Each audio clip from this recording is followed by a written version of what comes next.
The soft glow of chandelier lights reflected off the polished surfaces of Bellini restaurant, where the gentle clink of silverware against fine china created a comfortable backdrop to hushed conversations. In this upscale dining establishment, nestled in the heart of the city, a young woman named Lily moved between tables with practiced grace, balancing plates and smiling at guests despite the exhaustion that had settled deep in her bones. Lily had been waiting tables at Bellini for nearly 3 years now. She knew every corner of the restaurant, from the kitchen's chaotic dance to the wine cellar's cool silence. What most people didn't know, her co-workers included, was that her tired hands could do far more than carry trays and fold napkins. "Table 12 needs their check," called out Miguel, the head waiter, as he rushed past with a tray of cocktails. Lily nodded, tucking a strand of dark hair behind her ear. Tonight was particularly busy, and she was covering an extra section because one of the other servers had called in sick. More tables meant more tips, and she needed every dollar she could get. "How was everything?" she asked a middle-aged couple as she approached their table. "Wonderful as always," the woman replied. "You know, we've seen you here many times. How long have you been working at Bellini?" Lily smiled. "Coming up on 3 years now." 3 years? The man looked surprised. "No offense, but you seem too talented to be waiting tables for that long. Most young people move on quickly. If only they knew." Lily just smiled politely. "I'm actually working my way through music school. The hours here work with my class schedule." The woman's eyes brightened. "Oh, how lovely. What do you play?" "Piano mainly," Lily answered, feeling a familiar pang in her chest. She hadn't touched a keyboard in weeks, not with midterms and her doubled-up work schedule. "You should talk to the manager about playing here sometime," the woman suggested. "That beautiful grand piano in the private dining room hardly ever gets used." "Maybe someday," Lily said, placing their check on the table. "Can I get you anything else tonight?" After they declined, she moved on to her next table, pushing thoughts of music to the back of her mind. Her relationship with the piano was complicated these days, a love affair put on hold by financial necessity. The restaurant's rhythms carried her through the evening.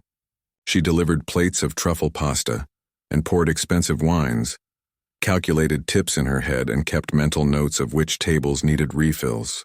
This was her routine, the daily performance she had perfected. Lily, her manager Anthony, waved her over to the bar. His normally calm demeanor seemed slightly frazzled. "I need you to take over service for the private dining room." She glanced toward the closed double doors at the far end of the restaurant. "What happened to Keith?" "Family emergency. Had to leave." Anthony lowered his voice. "It's a big table, tech executives and investors. Very important clients." He paused, looking at her intently. "Can you handle it?" "They're midway through their main course." "Of course." Lily straightened her black uniform vest, mentally preparing for the high-pressure table. The private dining room was reserved for the restaurant's wealthiest patrons, those willing to spend thousands on a single meal. "Perfect." Anthony looked relieved. "They've already ordered everything, so just clear plates, keep drinks flowing, and bring dessert when they're ready. The sommelier will handle the wine service." Lily nodded, took a deep breath, and headed toward the private room. As she approached, she could hear muted voices and occasional laughter from behind the heavy wooden doors. She knocked lightly before entering. The private dining room was Bellini's crown jewel, intimate yet spacious, with hand-painted murals on the walls and a magnificent chandelier overhead. A long table dominated the center, where 8 people sat engaged in conversation. In the corner stood the grand piano her customer had mentioned earlier, a gleaming Steinway, that rarely saw any use except as an expensive decoration. Lily quietly slipped in and began clearing empty appetizer plates. The conversation continued without interruption, centered around investment figures and market projections. She worked efficiently, trying to be invisible as good service staff were expected to be. "Excuse me?" a deep voice said as she reached for a plate. Lily looked up to meet the eyes of a man seated at the head of the table. She recognized him immediately from magazine covers and news features. Blake Reynolds, founder of Horizon Technologies and one of the wealthiest tech entrepreneurs in the country. At 40-something, with salt and pepper hair and sharp eyes, he exuded the confident energy of someone used to people listening when he spoke. "Yes, sir," she responded. "Could we get another bottle of the Barolo?" He gestured to an empty wine bottle. "Right away, sir." Lily nodded and continued gathering plates. As she worked, She couldn't help overhearing snippets of conversation. The group seemed to be discussing a potential investment deal, with tensions running just below the surface of polite business talk. The numbers don't add up to justify that kind of commitment, a woman in a tailored suit was saying. We need more concrete projections. Reynolds leaned back in his chair. Sometimes vision requires looking beyond spreadsheets, Diane. And sometimes vision leads to burning through capital with nothing to show for it, another man countered. Lily slipped out to relay the wine request to the sommelier, then returned with fresh water for the table. The conversation had grown more strained in her brief absence. Let's table this discussion until after dessert, Reynolds suggested, his casual tone contrasting with the tightness around his eyes. Speaking of which, he looked up at Lily.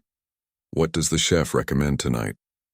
The chocolate soufflé is our signature dessert, she replied, but chef also prepared a special raspberry pavlova for this evening. Reynolds nodded. We'll take an assortment of both plus the cheese plate. Excellent choice, sir. As Lily turned to leave, Reynolds's gaze lingered on her for a moment longer than necessary. Have you worked here long? He asked unexpectedly. The question caught her off guard. Almost 3 years now. You seem familiar somehow, he said, studying her face. Do you ever work private events? Occasionally, she answered, though she couldn't recall serving him before. She would have remembered. A slight smile played at the corner of his mouth. Interesting. Something about his expression made Lily wonder if he was testing her, though she couldn't imagine why. She excused herself to fetch the dessert order, relieved to escape the intensity of his attention. In the kitchen, she leaned against the wall for a moment, collecting herself. The weight of her double shift was beginning to take its toll. Her feet ached, and the familiar dull pain in her lower back had returned. She thought longingly of the practice rooms at school, quiet, private spaces where she could lose herself in music for hours. Lily had been playing piano since she was 6 years old. Her grandfather, a retired music teacher, had noticed her fascination with his old upright piano and started giving her lessons. By the time she was 10, she was performing small recitals at local community centers. Everyone said she had a gift, but gifts didn't pay bills. After her grandfather passed away during her senior year of high school, leaving her his beloved but aging piano and little else, reality had set in. Her parents couldn't afford to send her to music school, so she'd deferred admission for 2 years while working full-time. Now in her second year at the conservatory, she was juggling classes, practice hours, and nearly full-time work just to stay afloat. The pastry chef slid the dessert tray toward her, interrupting her thoughts. They're ready when you are, he said. Lily carefully arranged everything on her tray and headed back to the private room. The atmosphere had shifted slightly. Glasses had been refilled, and the conversation had moved to lighter topics. Reynolds was telling a story that had several people laughing. She set down the desserts in the center of the table and began distributing small plates. As she worked, she caught Reynolds glancing toward the piano in the corner.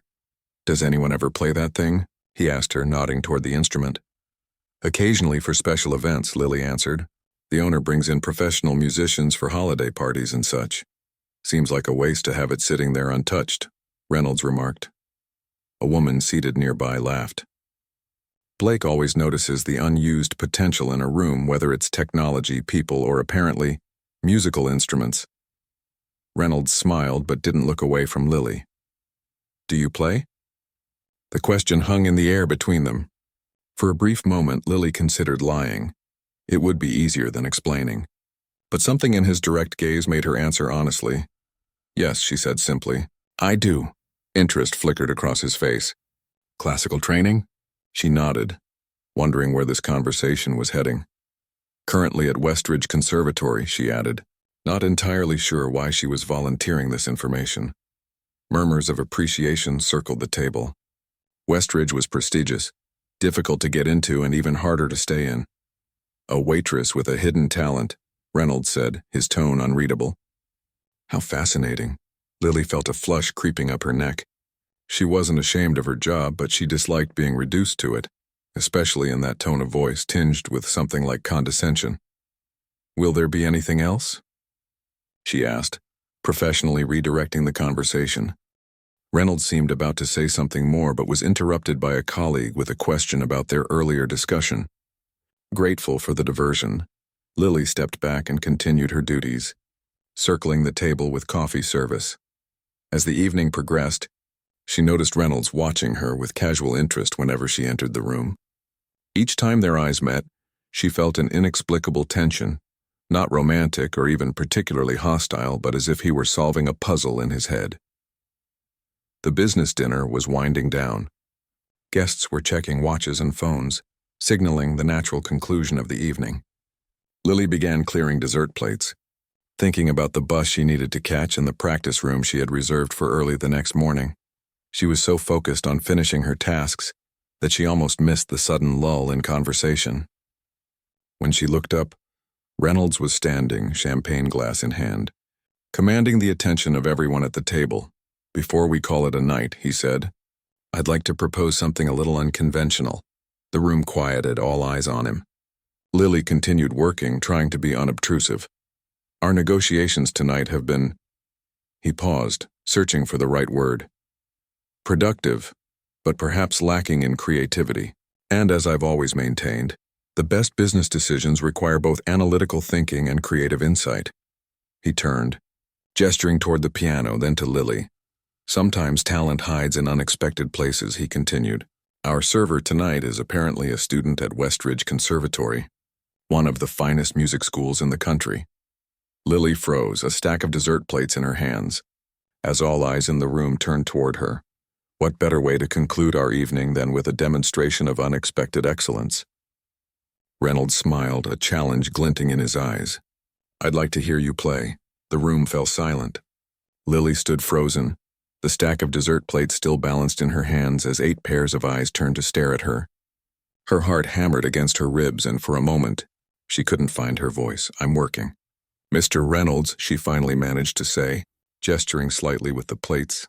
Reynolds smiled, undeterred. "I'm sure your manager would make an exception." He glanced toward the door where Anthony, alerted by the sudden quiet, was hovering uncertainly. "Wouldn't you agree?" Anthony stepped forward, his professional smile firmly in place, though his eyes darted nervously between Reynolds and Lily.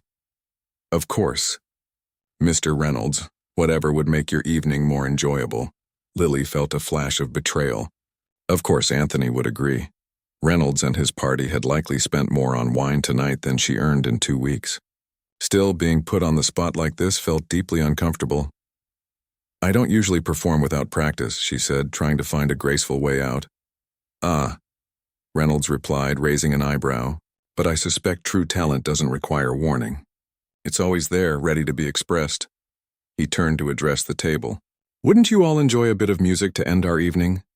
Murmurs of agreement circled the table, though Lily noticed a few uncomfortable glances exchanged. Not everyone was enjoying Reynolds's impromptu entertainment idea. "Let me at least put these down," she said, indicating the plates. "By all means." As Lily carefully stacked the dishes on a side table, her mind raced. She couldn't outright refuse, not with Anthony watching anxiously and Reynolds so confidently expectant. This job paid her rent and tuition, yet something about the situation felt wrong, as if she were being treated like a wind-up toy expected to perform on command. "Play something simple," she told herself. "Just get through it." But even as she thought this, a stubborn voice inside her rebelled. Why should she downplay her abilities? Why pretend to be less than she was? When she turned back, Reynolds had pulled out his chair for her.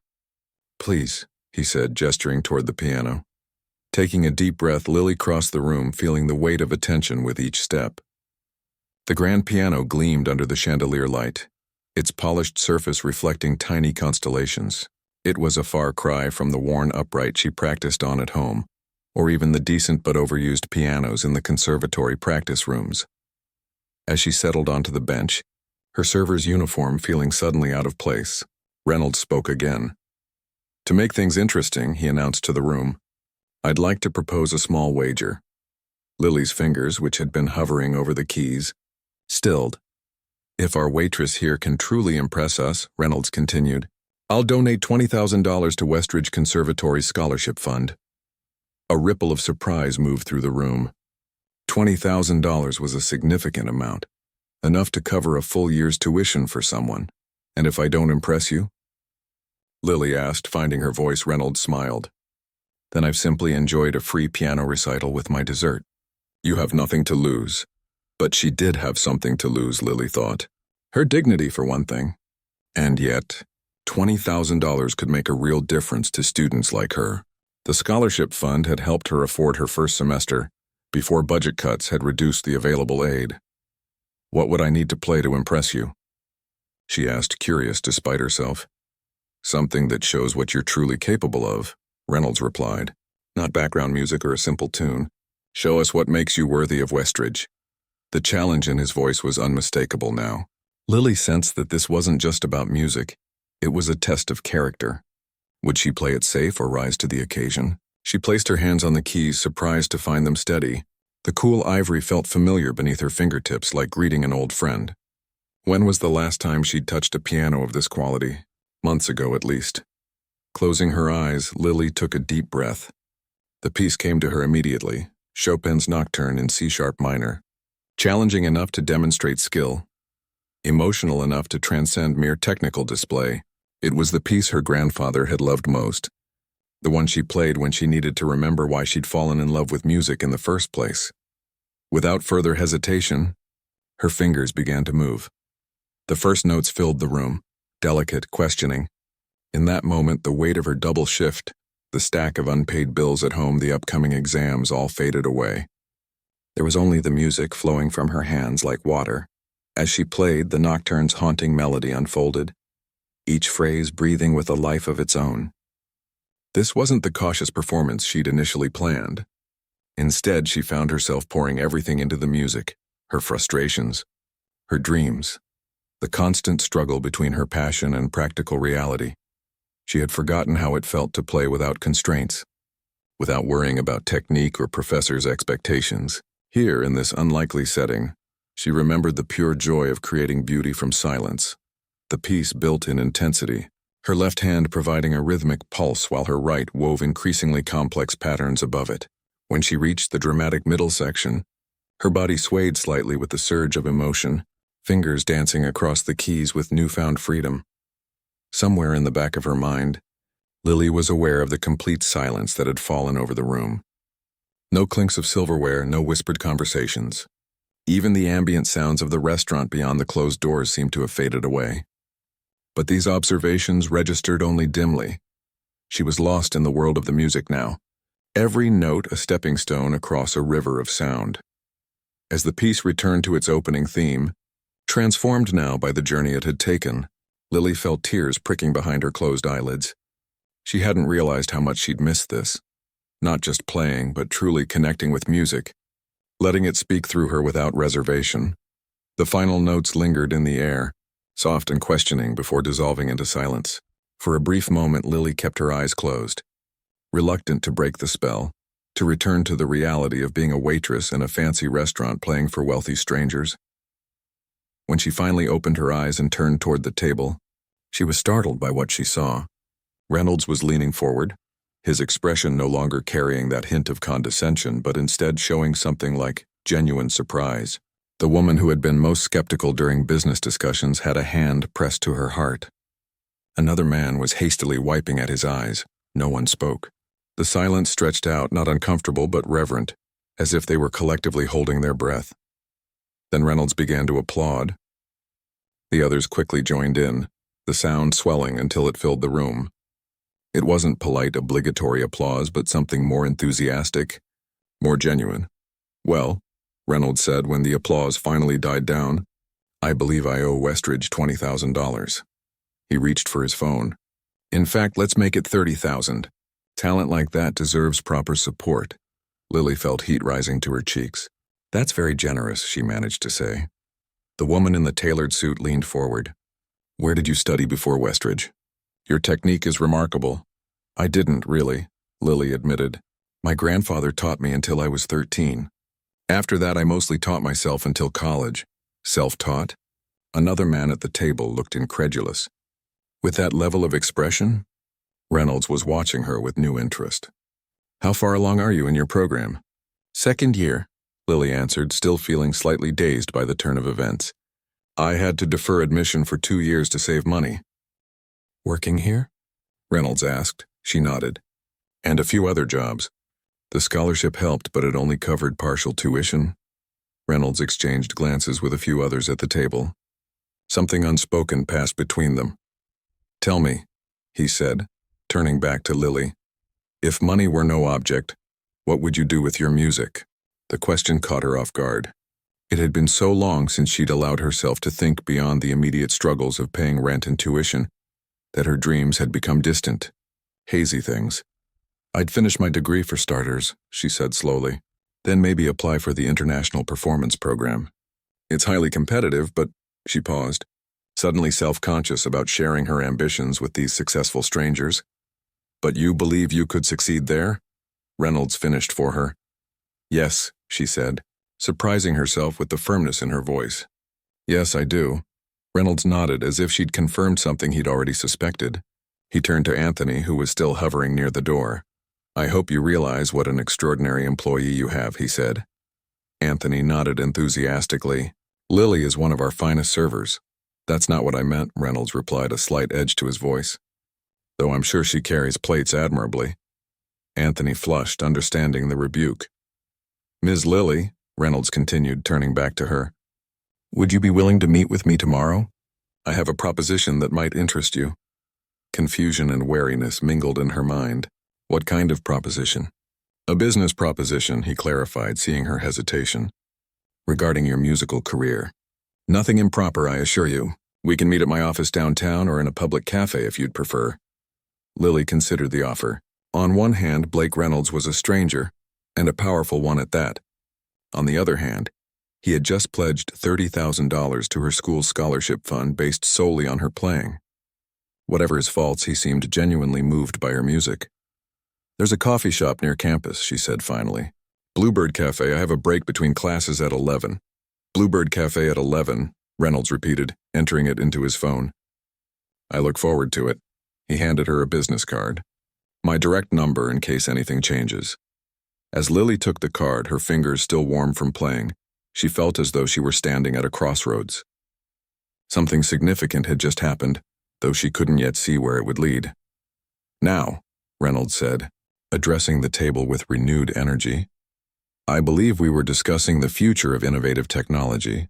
After what we've just witnessed, I'm feeling particularly optimistic about human potential, aren't you? As the conversation resumed around the table, Lily quietly excused herself and returned to her duties, the business card tucked securely in her pocket. Whatever tomorrow might bring, for tonight at least, her music had been heard, really heard, and that felt like a victory long overdue. Sleep didn't come easily to Lily that night.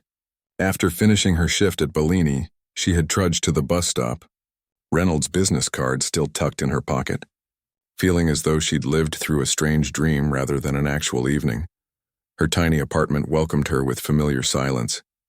She kicked off her shoes, placed her tips in the jar labeled tuition on her dresser, and collapsed onto her second-hand couch.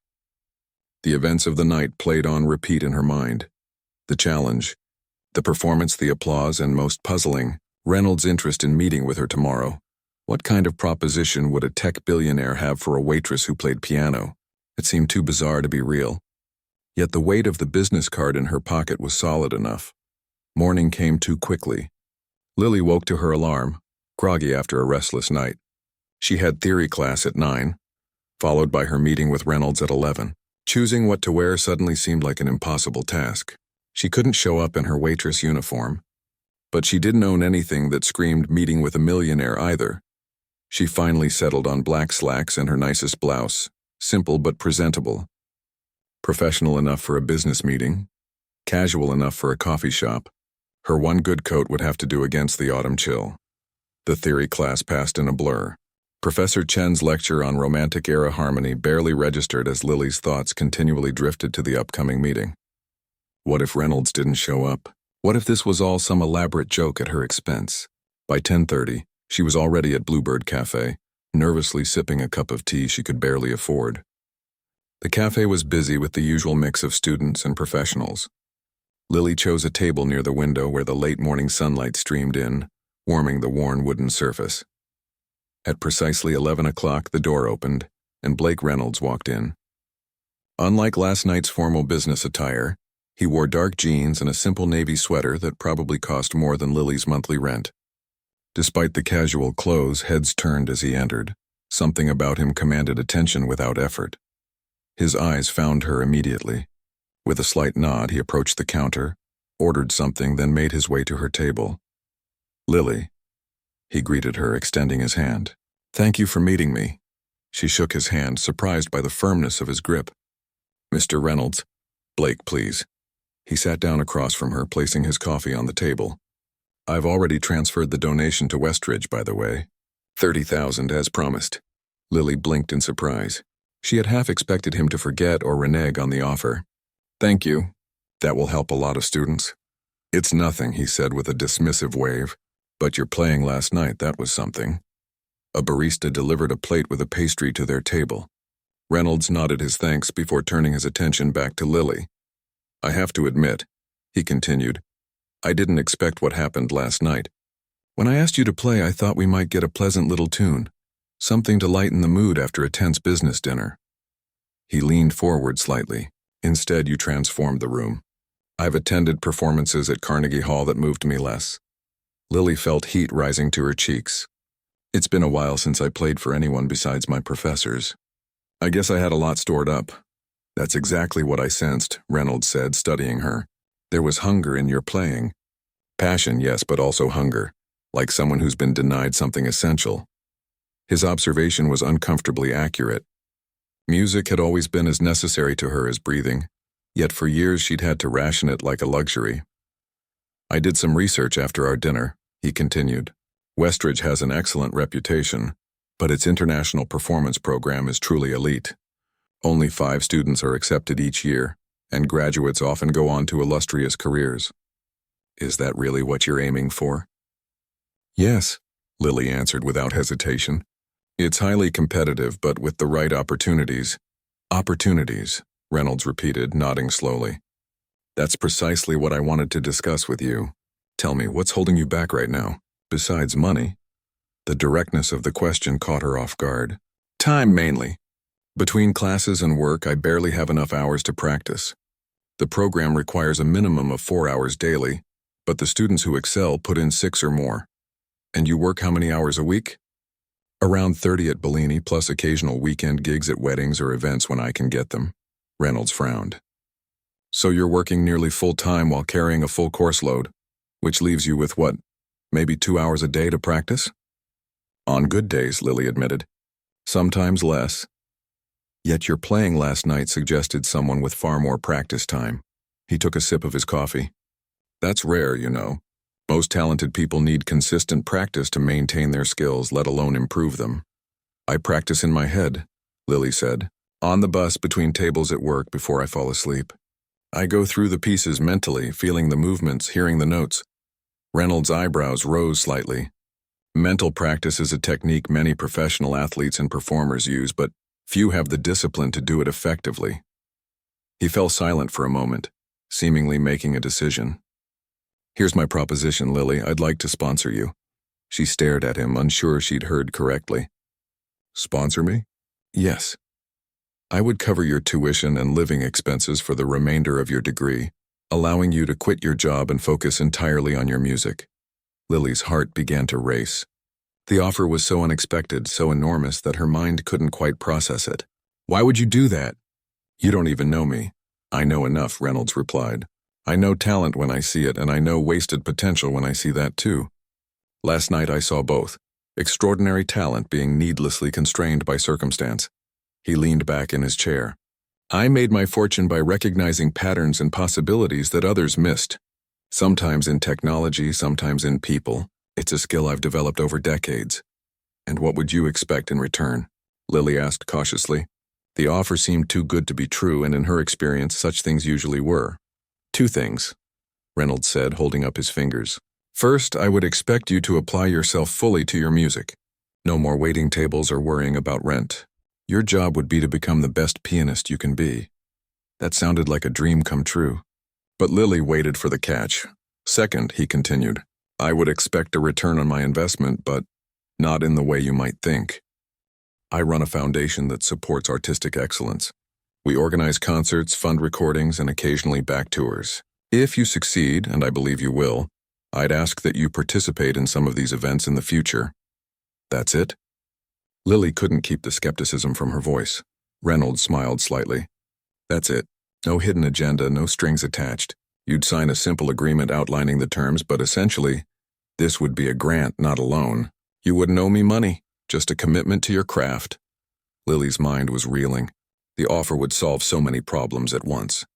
No more exhausting double shifts. No more choosing between buying groceries or new sheet music. No more practicing on the worn-out piano in the student lounge because she couldn't afford the rental fee for the better practice rooms. This is incredibly generous, she said slowly, but I have to ask, why me? There must be hundreds of talented music students in similar situations. There are, Reynolds acknowledged, and my foundation supports many of them through scholarships and grants. But what I saw last night was special. The technical skill was impressive, yes, but it was the emotion, the story you told through the music that stood out.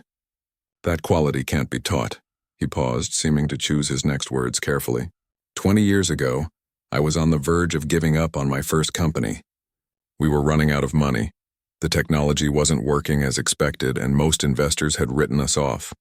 Then one person took a chance on me, saw something in my work that others missed. That investment changed everything. Reynolds' expression softened slightly. I've never forgotten what it felt like to have someone believe in me when all evidence suggested they shouldn't. Sometimes, all remarkable talent needs is one person willing to remove the obstacles in its path. Lily sat quietly, absorbing his words. The offer was life-changing, almost too much to comprehend. I would need to think about it, she finally said. Of course, Reynolds nodded. Take a few days. Talk to your professors if you like. I've included the details here. He slid a folder across the table. My contact information is inside, along with an outline of the proposed arrangement. When you're ready to discuss further, just call. As Lily reached for the folder, her phone buzzed with a text message. She glanced down to see a notification from Anthony at Bellini. Need you to cover tonight, 6 close. Staff emergency. Reynolds noticed her expression change. Problem? My manager needs me to cover a shift tonight, she said, the reality of her current life colliding jarringly with the possibility Reynolds was offering. Someone called out, and if you say no? Lily gave a small, humorless laugh. I can't afford to say no. I need the job, for now, Reynolds said pointedly, glancing at the folder. But perhaps not for much longer. That would be your choice. He stood, leaving his pastry mostly untouched. Think about what you truly want, Lily. Not what you've settled for out of necessity, but what you would pursue if all limitations were removed. He extended his hand again. I look forward to hearing from you. After he left, Lily remained at the table, the folder unopened before her, feeling as though she were standing on the edge of a cliff. Behind her lay the familiar struggle, exhausting but predictable. Ahead lay something unknown, full of possibility but also uncertainty. She finally opened the folder, her hands trembling slightly. Inside was a simple document outlining the terms Reynolds had described, along with a personal note. Music like yours deserves to be heard. Let me help make that happen. Also enclosed was a check, a good faith advance as the note called it, for $5,000. Lily stared at the check, her vision blurring slightly. It was more money than she had seen at once in her entire life. With this alone, she could quit her weekend jobs, pay next semester's fees, and still have enough left for emergencies. Her phone buzzed again with another text from Anthony. Need confirmation ASAP for tonight. Looking at the message, then back at the check and proposal, Lily made her decision. She picked up her phone and began typing a response. That would change everything. 6 months had passed since that life-changing meeting at Bluebird Cafe. Lily sat at the Steinway grand piano in the university's premier practice room, a space usually reserved for graduate students and visiting performers. Through the large windows, she could see snow falling gently on the campus grounds, coating the trees and walkways in white. Her fingers moved across the keys, bringing to life a challenging Liszt piece she would perform at next week's winter showcase. The notes flowed with confidence and precision, a testament to the hours of focused practice she now had the luxury to pursue.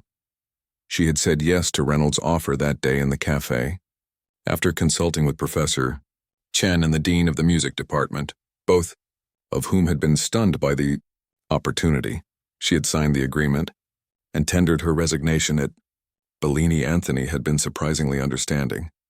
"I always knew you were meant for something more than carrying plates," he'd told her on her last day. "Just remember us little people when you're famous." The transition hadn't been easy. Suddenly having time, real, uninterrupted time to devote to music had been almost overwhelming at first. Without the constant pressure of work schedules and financial worries, Lily had initially felt unmoored, as if a weight she'd grown accustomed to carrying had suddenly been lifted. "It's normal," Professor Chen had assured her. "Your body and mind have been in survival mode for so long. They need time to adjust to not being in crisis." Gradually, she had established a new routine. Mornings were for technique, scales, arpeggios, exercises to strengthen her fingers and expand their reach. Afternoons were dedicated to repertoire, working through the challenging pieces required for her classes and the even more demanding ones she selected for herself. Evenings often found her attending concerts or lectures, absorbing the music of others to inform her own playing. For the first time since childhood, music wasn't something Lily had to squeeze into the margins of her life. It was the center around which everything else revolved. As the final notes of the Liszt piece resonated through the practice room, the door opened quietly. Professor Chen entered, accompanied by a tall, elegant woman Lily didn't recognize. "Sorry to interrupt," Professor Chen said.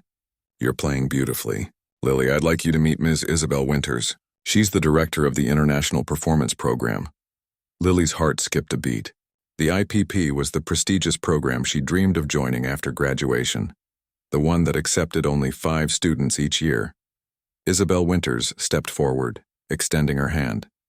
"Professor Chen speaks very highly of you, and now I understand why. Your interpretation of Liszt is quite remarkable." "Thank you," Lily said, shaking the woman's hand. "It's an honor to meet you.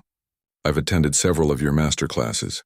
"Yes, I thought I recognized you," Ms. Winters replied with a slight smile.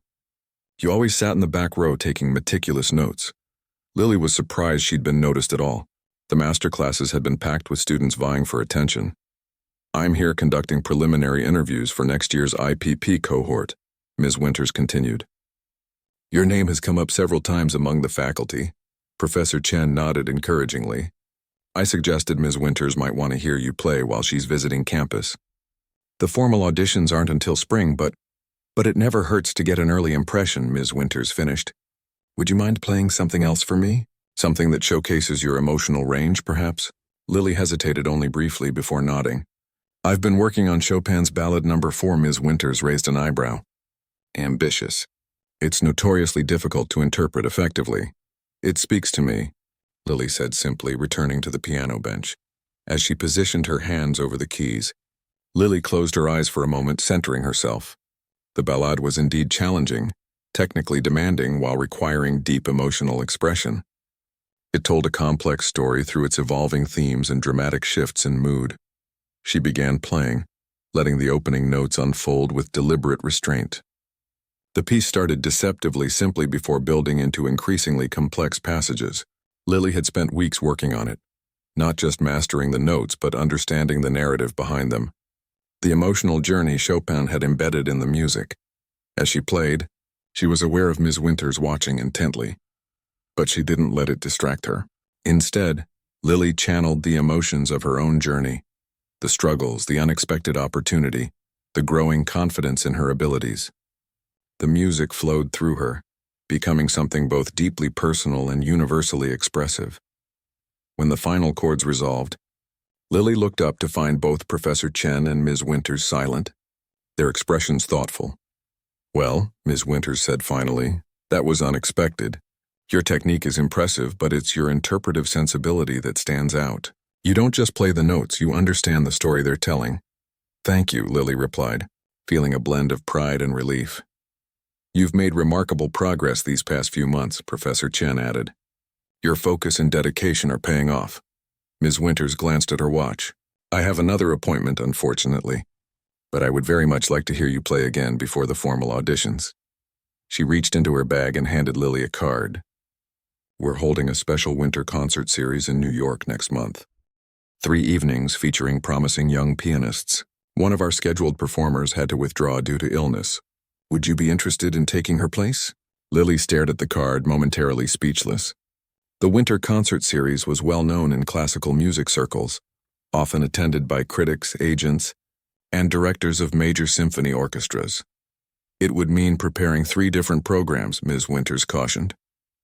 20 minutes each night, different repertoire. It's demanding, but it would be excellent experience and exposure ahead of the IPP auditions. Yes, Lily said without hesitation. Absolutely, yes, excellent. My assistant will contact you with the details. Ms. Winters nodded to Professor Chen. Thank you for introducing us. I look forward to hearing more from your promising student. After Ms. Winters left, Professor Chen turned to Lily with a broad smile. This is a significant opportunity. The Winter Series is widely attended. I know, Lily said, still processing what had just happened. I need to start planning the programs immediately. There's so much to prepare. You should share the news with your benefactor, Professor Chen suggested. Mr. Reynolds will be pleased to see his investment bearing fruit so quickly. Lily nodded. Since accepting his offer, she had provided Reynolds with monthly updates on her progress, as stipulated in their agreement. Their interactions had been primarily through email, though they had met twice for coffee when he was in town for business. Each time he had seemed genuinely interested in her development, asking thoughtful questions about her repertoire choices and technical challenges. Actually, Lily said, I should thank him in person. This opportunity might never have come if I were still working at Bellini. Later that evening, in her small but comfortable apartment, another benefit of Reynolds' sponsorship, Lily composed an email describing the invitation to perform in the Winter Concert Series. She also asked if he might be available to meet when she was in New York for the performances. His response came within hours. Congratulations. This is exactly the kind of opportunity I hoped would come your way. I'll be in Tokyo during the first performance, but will return for the second and third nights. Would be delighted to hear you play in such a prestigious venue. Dinner after your final performance? We have much to celebrate. The weeks leading up to the New York concerts passed in a blur of intense preparation. Lily worked with Professor Chen to select and refine 3 distinct programs that would showcase different aspects of her abilities. The first evening would feature Bach and Mozart, demonstrating her technical precision. The second would focus on romantic composers, Chopin, Schumann, and Liszt, highlighting her emotional expressivity. The third would be more adventurous, mixing Debussy and Ravel with a contemporary piece by a living composer. The night before her departure for New York, Lily found herself unable to sleep. She sat by her window watching snowflakes drift past the streetlights, thinking about how much had changed in just 6 months. A text message illuminated her phone. Safe travels tomorrow. Remember what I told you at our first meeting? Your talent deserves to be heard. Now it will be. Blake. The simple message calmed her nerves somewhat. Reynolds had taken a chance on her, and she was determined to prove his faith well placed. New York greeted Lily with a dazzling winter morning, the city skyline crisp against a clear blue sky. A car arranged by the concert organizers took her directly to the hotel where visiting performers stayed, a historic building near Lincoln Center. The first performance went better than Lily had dared hope. Despite initial nerves that made her hands tremble slightly during the Bach prelude, she settled into a rhythm, finding comfort in the familiar notes she had practiced countless times. The audience, though not large, was attentive and appreciative. A music critic from a respected online publication approached her afterward, asking about her background and training. When Lily mentioned Westridge and her hopes for the IPP, the woman nodded knowingly. You have the touch, she said. A naturalness that can't be taught. I look forward to hearing your romantic program tomorrow. Reynolds arrived as promised for the second performance. Lily spotted him in the audience just before she began. 3rd row, center. His expression focused as she took her place at the piano. His presence was oddly calming, a reminder of why she was here and how far she had come. That night she played with a freedom and confidence that surprised even herself. The Chopin Nocturne, the same piece she had performed that fateful night at Bellini, now flowed with even greater depth and nuance. Informed by months of dedicated study and practice, afterward, Reynolds waited for her in the small reception area, A bouquet of white lilies in hand. "Those were for you regardless of how you played," he said, handing her the flowers. "But after that performance, I should have brought something more impressive." Lily laughed, the tension of the evening finally releasing. "Thank you for coming. Having a familiar face in the audience helped more than I expected." "Your playing has transformed," Reynolds observed as they walked to a nearby cafe for a late supper. "There was always raw talent, but now there's something more. A confidence, a maturity in your interpretation. That's what happens when you can actually practice for more than an hour a day," Lily replied with a smile. Reynolds nodded thoughtfully. "Sometimes all extraordinary talent needs is the right conditions to flourish." As they settled at a corner table in the quiet cafe, Lily realized how comfortable she felt in his presence now. The intimidating millionaire who had challenged her to play 6 months ago had become something unexpected. A mentor, perhaps even a friend. "Tomorrow's your final performance," Reynolds said. "How are you feeling about it?" Lily considered the question. "Ready," she said finally. "For the first time in my life, I feel completely ready." 2 years had passed since those pivotal performances in New York. On this warm spring evening, Lily stood backstage at Carnegie Hall, her fingers lightly tracing the fabric of her concert gown, a deep blue that reminded her of night skies over the city. Through the small monitor, she could see the packed auditorium, hear the gentle murmur of the audience settling into their seats. 5 minutes, Ms. Chen, the stage manager, said quietly. Clipboard in hand, Lily nodded, taking a deep breath. Despite having performed in prestigious venues across the country over the past 2 years, Carnegie Hall still carried a special weight. This wasn't just another concert. It was the culmination of a journey that had begun in the private dining room of Bellini Restaurant. She closed her eyes, centering herself as she'd learned to do before each performance. Images from the past few years flashed through her mind. Graduating with honors from Westridge, being one of the 5 students accepted into the International Performance Program, her first solo tour arranged by Reynolds' foundation. The memory of her final night in that New York concert series remained especially vivid. Her performance of Debussy and Ravel had received a standing ovation, and the contemporary piece, a challenging work by a living composer, had caught the attention of several critics. Reviews had described her playing as revelatory and possessing a rare emotional intelligence. That night, over a celebratory dinner, Reynolds had presented her with a small velvet box. Inside was a delicate silver bracelet with a single charm, a tiny piano, a reminder, he'd said, of where this journey began. The IPP had been as demanding as she'd expected, an intense immersion in performance and interpretation that pushed her to her limits. Under Isabel Winter's exacting guidance, Lily had refined her technique further while developing her own distinctive voice as an interpreter. "Don't just play beautifully," Ms. Winters would often say. "Play truthfully. Beauty without truth is merely decoration." Throughout those challenging months, Reynolds had remained a steadfast supporter, attending key performances when his schedule permitted and offering encouragement during periods of doubt. Their relationship had evolved into a friendship built on mutual respect. He valued her artistic integrity, and she appreciated his candid feedback and unwavering belief in her potential. Now, as she prepared to walk onto one of the world's most famous stages, Lily touched the silver bracelet on her wrist. So much had changed, yet some things remained constant. The flutter of nerves before a performance, the moment of silence before the first note, the communion with an audience through music. "It's time," the stage manager whispered. Lily squared her shoulders and walked out onto the stage. The applause that greeted her was warm and expectant. She acknowledged the audience with a smile and a bow before taking her seat at the gleaming Steinway. As she adjusted the bench, her gaze caught a familiar face in the third row, Reynolds, alongside Isabel Winters and Professor Chen.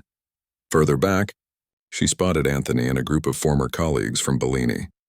They had remained in touch, and she had arranged tickets for them when she learned she would be performing at Carnegie Hall. The sight of these people, each representing a different chapter in her story, filled her with a sudden wave of gratitude. She placed her hands on the keys, and as the audience settled into silence, she began to play. The program opened with Bach's Italian Concerto, a piece that showcased her technical precision and clarity of line. As her fingers moved across the keyboard, Lily felt the familiar sensation of time shifting, expanding to create a space where only the music existed. The world beyond the stage fell away, leaving just the conversation between composer, performer, and audience. From Bach, she moved to Beethoven's Moonlight Sonata, allowing the famous first movement to unfold with deliberate restraint before launching into the technically demanding third movement with confidence and bare. After the intermission came Chopin, the composer whose work had first revealed her talent to Reynolds. She had chosen his Ballade No. 1 in G minor, the piece she had played during that life-changing night at Bellini. It felt fitting to include it in this milestone concert, though her interpretation had deepened and matured considerably since then. As the final piece of the evening, Lily had selected Rachmaninoff's Piano Sonata No. 2, a work of enormous emotional range and technical challenges. It demanded everything from the performer: power, delicacy, stamina, and above all, heart. By the time she reached the sonata's thunderous conclusion, her body was covered in a fine sheen of perspiration, her breathing quick but controlled. The final chord resonated through the hall, hanging in the air for a breathless moment before the audience erupted into applause. They rose to their feet, the sound swelling as Lily stood and bowed. She accepted the ovation with genuine humility, aware that this moment represented not just her own efforts but the support and belief of many people along the way. After several curtain calls, she left the stage only to be called back by continued applause for an encore. Returning to the piano, she paused, then spoke to the audience for the first time. "Thank you all for being here tonight," she said, her voice steady despite the emotion she felt.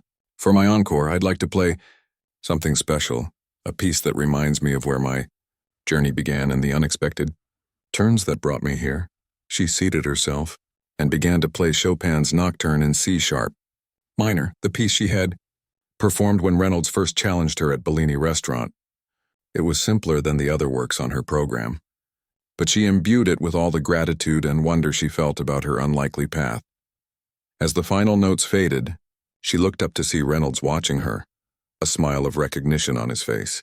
He knew exactly what this piece meant. It was their beginning. The reception following the concert was held in an elegant room adjacent to the hall. Lily moved through the crowd, accepting congratulations from critics, musicians, and patrons of the arts. Despite the years of training and growing recognition, she still found these social aspects of a performing career more challenging than the concerts themselves. "There she is," a familiar voice called out. Anthony approached, accompanied by 3 former Bellini co-workers. "Our own Carnegie Hall star?" Lily embraced them warmly. "I'm so glad you could come." "What did you think?" "I don't know enough to think anything technical," Anthony laughed, "but I felt it every note. We all did." "You're a long way from carrying dessert plates," one of her former colleagues said with genuine admiration. "Not that long," Lily replied with a smile. "Just a few years and thousands of hours of practice." "And one life-changing opportunity," a voice added from behind her. She turned to find Reynolds, champagne flute in hand. "Congratulations," he said. "A triumph by any measure." Isabel Winters joined them, elegant in a black evening gown. "Indeed. The critics are already writing their reviews, and from what I've overheard, they'll be glowing." "The Rachmaninoff was particularly impressive," Professor Chen added. "Your control in the development section was masterful." Lily accepted their praise with grace. But what touched her most was when Reynolds quietly said, "You've exceeded every expectation I had when I made that challenge at Bellini. Your talent has blossomed in ways even I couldn't have predicted." Later, as the reception was winding down, Lily found herself alone with Reynolds near the windows overlooking the city lights. "I have something for you," he said, pulling an envelope from his jacket pocket. A new proposition of sorts. Lily took the envelope, curious. Inside was a letter on the letterhead of Reynolds Foundation, outlining a new initiative, a mentorship program for young musicians from disadvantaged backgrounds. "We're calling it the Hidden Talents Initiative," Reynolds explained. "The foundation will provide financial support, but we need artistic directors who understand both the musical requirements and the challenges these students face. I was hoping you might consider taking on that role for the piano division." Lily looked up from the letter, surprised. "You want me to run this program?" "Co-direct it, yes. You've walked this path, Lily. You know what it means to have extraordinary talent without the resources to develop it. Who better to identify and nurture the next generation? She read through the details again, a sense of purpose growing within her. This would mean cutting back on my performance schedule. To some degree, yes. But not eliminating it. The program is designed to work around your existing commitments. Lily thought about what this would mean. The chance to discover others like her. To be for them what Reynolds had been for her. There would be auditions? She asked. Reynolds nodded.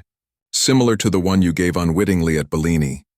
We'll look in unexpected places, community centers, public schools, and underserved areas. Even restaurants with pianos. He smiled at the reference to their beginning. I'd like to start with my old neighborhood, Lily said, already envisioning how the program might work. There were so many talented kids there who never had a chance. Then you'll do it? She didn't hesitate. Yes, absolutely yes. As they shook hands to seal the agreement, Lily realized they had come full circle. What had begun as a wealthy man's challenge to a waitress had transformed not only her life, but would now potentially change the lives of countless others. Later that night, in the quiet of her hotel room, Lily sat at the window looking out at the city. She thought about the unlikely sequence of events that had brought her here. A last-minute staff shortage that had placed her in the private dining room. Reynolds' impulsive challenge. Her decision to play not the safe piece but the one that revealed her true abilities. On her dresser lay the reviews of tonight's concert, already published online and printed out by her manager. Critics praised her technical brilliance and emotional depth, declaring her one of the most compelling pianists of her generation. Next to the reviews was Reynolds' proposal for the Hidden Talents Initiative. In many ways, this new chapter excited her even more than the accolades. The thought of discovering another waitress, store clerk, or janitor with hidden musical gifts, someone whose talent might otherwise go unrecognized, filled her with purpose. She would continue to perform, to record, to grow as an artist. But now she would also become the person who asked, "Do you play?" and then listened, really listened for the answer. Lily smiled at her reflection in the window glass. From waitress to Carnegie Hall in just over 3 years, a journey that had seemed impossible on that night at Bellini. Yet here she was, living proof that sometimes all extraordinary talent needs is one person willing to listen, one unexpected challenge, and the courage to rise to it.